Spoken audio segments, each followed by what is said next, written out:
సృష్టిని తన చేతులతో ఈ మనిషిని చేసిన దేవుడు దీనుడై పవళించెను పశువుల పాకలో.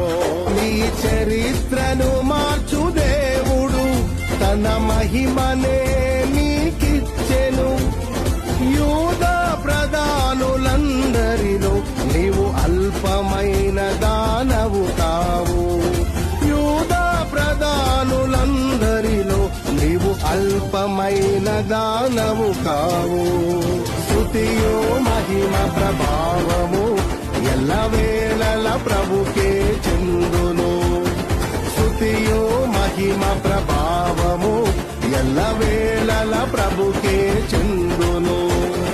రక్షకుని జన్మస్థలమా యూదయ బెత్లెహేమా, ఆరాధనలకు ఆరంభమా హృదయార్పణలకు నివాసమా.